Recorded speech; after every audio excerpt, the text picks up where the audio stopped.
kepada Allah Subhanahu wa taala. Malam hari ini kita bisa menghadiri undangan Bapak Yoyo. Salawat dan salam semoga tercurah kepada Nabi Muhammad sallallahu alaihi wasallam. Bapak, para sepuh, alul bait, Bapak Ketua PD, Bapak Pengurus Masjid, Imam Khatib Al-Garim yang berbahagia dan menghormati. Insyaallah dalam kegiatan kali ini tadi permintaan Pak Bintoyo untuk mengulas sedikit mengenai 7 hari dan 40 hari. Kalau diambil dari sumber Al-Quran maupun hadis, memang tidak dijelaskan mengenai mengapa di situ ada 7 hari maupun 40 hari. Adapun di dalam hadis yang ada hanyalah takziah 3 hari untuk menghibur ahlul bait yang sedang berduka. Di takziah itu menghibur. Nah, adapun ditambah lagi dengan 7 hari, 40 hari, 100 hari dan 1000 hari, itu adalah kearifan lokal, tradisi yang disesuaikan pada masa penyebaran Islam oleh para wali, di mana pada masa itu tradisi agama Hindu memang sudah melaksanakan 7 hari, 40 hari, 100 hari maupun 1000 hari.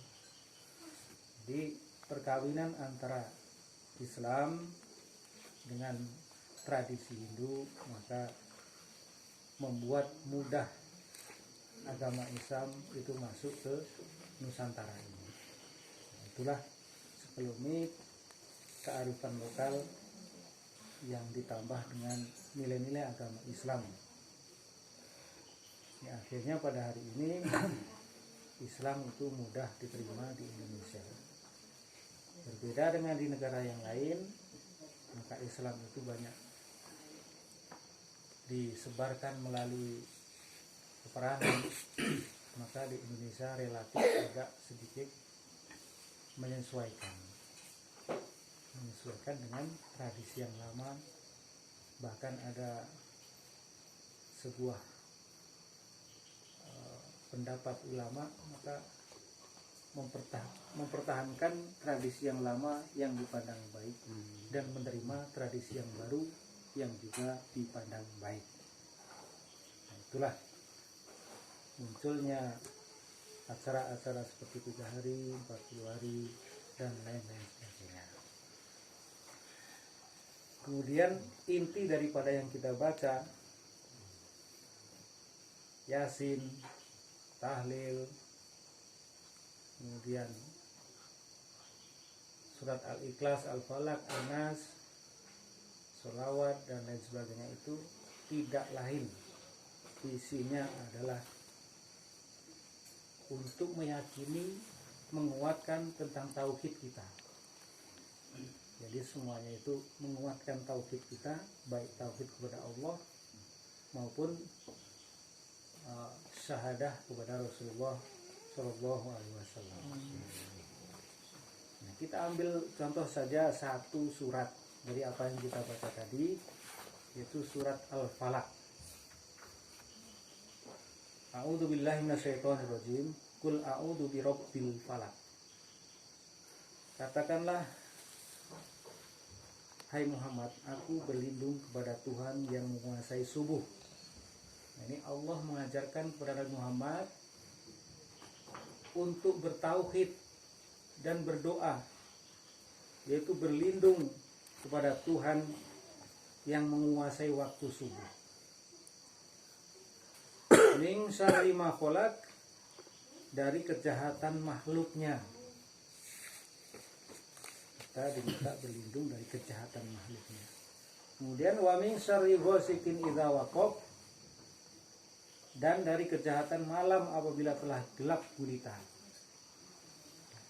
Kemudian wa min syarrin nafasati fil uqad, dari kejahatan wanita-wanita tukang sihir yang menghembuskan pada buhul-buhul sihirnya. Wa min syarri hasidin idza hasad, dan dari kejahatan orang-orang yang dengki apabila menjalankan atau melontarkan kedengkiannya. Jadi itulah gambaran salah satu surat yang menjelaskan intinya kita disuruh bertauhid dengan berlindung dari 5 hal tadi. Dan pada ayat-ayat yang lain intinya juga tidak lain hanyalah untuk bertauhid. Ketika tauhid kita sudah murni, kita kuatkan dengan tahlil, peniadaan kekuatan atau Tuhan selain Allah. Yang ada hanyalah Allah. Kita kuatkan tauhid kita, barulah kita berdoa mohon ampunan kepada almarhum, mohon diberi rahmat kepada almarhum dan lain sebagainya, sehingga apa yang kita mohonkan itu jelas alamatnya kepada yang Maha Satu, yaitu Allah Subhanahu wa Ta'ala. Mudah-mudahan apa yang kita upayakan malam hari ini, tauhid kita menjadi kuat, ibadah kita menjadi semangat, dan doa yang kita panjatkan terkabul kepada almarhumah. Barangkali hanya itu, lebih kurang mohon maaf. Assalamualaikum.